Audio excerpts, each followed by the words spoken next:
কোনো পেশেন্টকে। আমি কালকে খবর পাইলাম, আমি রাত্রে সাহেবের সঙ্গে আমি কথা বলেছি। তারপরে রাত্রে তো 9:30টার দিকে আমি বলেছি ওনাকে ওয়ানটা উপর জারি করেন, এখানে আমি কম্পিউটার থেকে এটা খবর পাওয়ার পর উনি করার পরে এটা 9:30 আমি দেখছি আপনার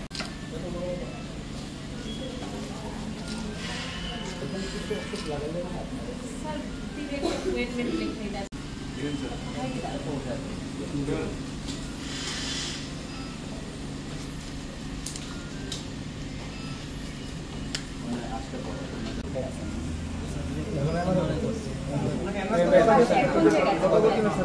একজন আসলে ছুটি হয়ে গেছে। আচ্ছা, ছুটি ছিল অন্য কেউ চলে এখন পরিবারে কে আছে ওনারা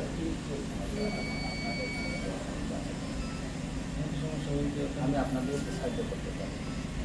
চলছে রেডি সাহেব দেখতেছে যদি ইয়ে হয় আবার আমরা তো কিছু করতাম না, ডাক্তাররা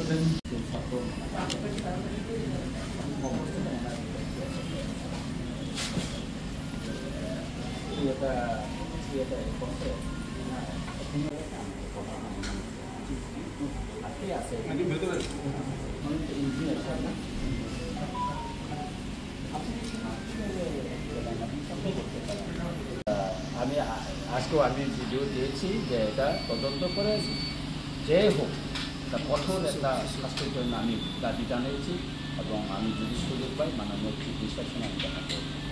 তারপরে বলবো এবং বিষয়টা আমি কালকে বলছি, আপনারা জিজ্ঞেস করলেন কালকে 9বার মতো আমি কথা বলেছি, আজকে সকালে কথা বলেছি। আমার যাওয়ার কথা ছিল আজকে সেখানে, কিন্তু উনি মানা করছেন এডমিশন করার জন্য এবং ওনাকেও আসলে मैंने सोशल मीडिया से पहले बार देखा जो उमरपुर का शांति बाजार में एक्सीडेंट था। मैंने सुना 5 बाजार का पीछे वहाँ में कुछ लोग वहाँ जाके दुकान बंद करने के लिए किया था, तो बोला है दुकान बंद करो, हमारा स्ट्राइक किया है। तो वो ऐसे बात करने पर पीछे बोला कि हम क्यों दुकान बंद करेगा। तो इसलिए दोनों साइड में संघर्ष हुआ यहाँ में। बाद में और बहुत ये हुआ, इंजूर्ड हुआ।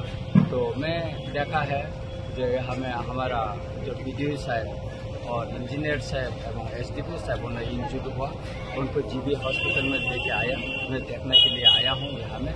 तो ये जो हमारा ऊपर ये हमारे तो नहीं, मैं काल पीसफुल करने के लिए सबको बोला है।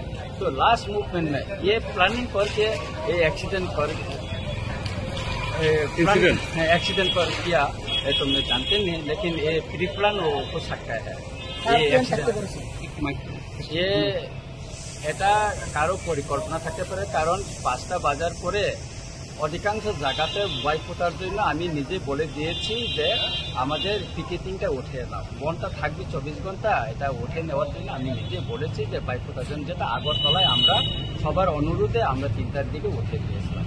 এবং এই ঘটনা খুবই দুঃখজনক। আমি কালকেও সাহেবের সঙ্গে কথা বলেছি, আজকে সকালে কথা বলেছি, দোষী যে হোক এই ঘটনা যাতে অ্যারেস্ট হয়, সে যে করুক, এই ঘটনার দোষী শাস্তি যেন উপযুক্ত শাস্তি, কঠোর শাস্তি যেন পায়, সেটা আমি ইয়ে করি। এবং এই ঘটনা আমি নিন্দা জানাচ্ছি এবং যারা এখানে অ্যাক্সিডেন্ট হয়ে যারা এখানে আহত হয়ে যেন জীবিত অ্যাডমিশন হয়েছেন, আমি তাদের প্রতি আমার সহানুভূতি এবং মর্মতা এবং সহযোগিতা থাকবে। আমি তার পরিবারের সঙ্গে কথা বলেছি এবং আমার নিজের মোবাইল নম্বর কার্ডগুলি আমি দিয়েছি, যে কোনো সহযোগিতা তাদের যদি প্রয়োজন হয় সেটা আমি তাদেরকে করবো, এই প্রতিশ্রুতি আমি দিয়েছি।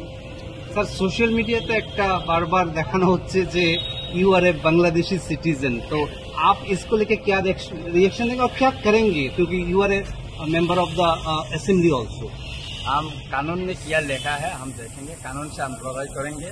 हम भी देखा है बांग्लादेश का आइडेंटिटी है, मेरा बर्थ सर्टिफिकेट भी सोशल मीडिया में बहुत वायरल हो रहा है, हेडलाइन त्रिपुरा में भी लिखा है और दैनिक संवाद में लिखा है, तो वायरल। बाकी जो सोशल मीडिया में बहुत वायरल हो रहा है, ओनली मेरा के लिए नहीं, मैंने देखा हमारा चीफ मिनिस्टर और हमारा MP साहब विप्लव जी का ID कार्ड और उनका बर्थ सर्टिफिकेट भी वायरल हो रहा है। हम कानून में क्या है, हम कानून से लड़ाई करेंगे और वो जो हमारे असेंबली का जो प्रिविलेज कमिटी है हम वहाँ में कम्प्लेन करेंगे और जल्दी एक्शन के लिए हम सर এটা কি ফেক নাকি? এটা সম্পূর্ণ ফেক। আপনারা বলুন, আমার এখানে তো মানে কি বলবো, আমার দাদুর থেকে তো এখানে আপনারা তো বলেন না আমি কি বাংলাদেশি এখানে। আসল কথা হচ্ছে কি এটা কোথায় ওরা পেয়েছে, কোথায় কি কে বানিয়েছে, এটা বানিয়ে এটা ভাইরাল করেছে, সেটা খুঁজে বাইর করার জন্য আমি কেস করব, আইনের মাধ্যমে আমি লড়াই করব। ওরা যারা এটা বিরুদ্ধে আমার এগেন্সে যারা ভাইরাল করেছে এই ফ্যাক্ট, এই আইডি কার্ড এবং জন্ম সার্টিফিকেট নিয়ে আমি আইনের লড়াই করব।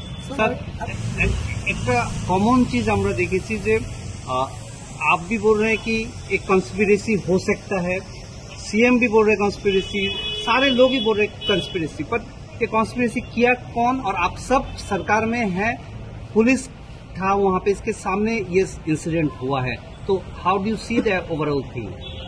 मैं बोलूँगा पुलिस यहाँ में था, पुलिस क्या कर रहा है? जिस टाइम में वहाँ पे संघर्ष हुआ पुलिस क्यों माना नहीं किया? पुलिस क्यों माना नहीं किया वहाँ में? वो उस टाइम तो उनका सामने ही संघर्ष हुआ, कल्चर स्ट्राइक है ना वहाँ में, तो पुलिस भी है ना, जो पिकेटिंग के सामने बाजार में तो पुलिस है, तो पुलिस के सामने सब लोगों ने बोला है पुलिस के सामने ये संघर्ष हुआ। और वहाँ में उन लोग लाठी लेके वहाँ में गया, वही तो वीडियो फुटेज भी है ना, तो वो चुन के अरेस्ट करो, आज तक क्यों नहीं किया? আপনি কি মনে করেন সে আপনাদের পিকেটিং এর মধ্যে অন্য কোনো দলের লোক ছিল? অন্য কোনো দলের লোক মানে সেখানে ঢুকে এরকম কাজ করতে পারে, এটা সম্ভব। সারা ত্রিপুরাতে কোথানে আর যে জায়গাটা ব্যবসায় করে নেওয়া হচ্ছে সেটা হলো মিশ্র জনবসতি এলাকা। দেখুন 1980 সনেও এমন একটা মিশ্র জনবসতি এলাকায় লেম্বুসারা দেশে নিয়েছিল, গতকালেও সেই মিশ্র জনবসতি এলাকা শান্তিবাজারে এখানে বাস ব্যবসায় করে নেওয়া হয়েছে। আমি যখন তো অ্যাক্সিডেন্টের ঘটনা দেখার পরে আমি বলেছিলাম এটা পূর্ব কোনো পরিকল্পনা, কারণ দিনের বেলা ঘটনাটা ঘটছে না, যখন দুদলীয় হইলো অন্ধকার নেমে আসলো তখন এই ঘটনাটা হয়েছে। সুতরাং এটা পূর্ব পরিকল্পনা ছাড়া আর এরকম ঘটনার সম্ভাবনা নাই। স্যার কাকুকে কি আপনারা চিহ্নিত করতে পেরেছেন এখন পর্যন্ত? এখন পর্যন্ত চিহ্নিত করতে পারেনি। অন্যান্য ত্রিপুরা স্যারও ইনজুর্ড হয়েছে, একজন বুলেট ইনজুর্ড কোলাই হসপিটালে আছে।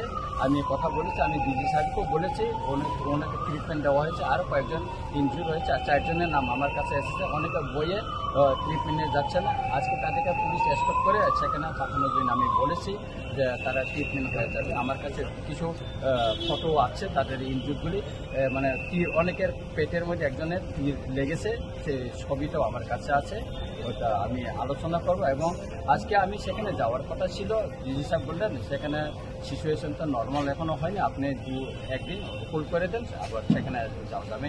সব অংশের জনগণের সঙ্গে আমি দেখা করবো। বুলেট যে ইঞ্জুরি হয়েছে এটা কি পাবলিকের দ্বারা নাকি পুলিশ দ্বারা? এটা কে করছে জানি না, কেন পায়ে দিয়ে। ওনার নাম হচ্ছে অজিত দেববর্মা, উনি কোলাই হাসপাতালে আছে। আজকে অনেক সাংবাদিকরা ওনার ইন্টারভিউ নিয়েছে, আমি ডিজি সাহেবকে জানিয়েছি।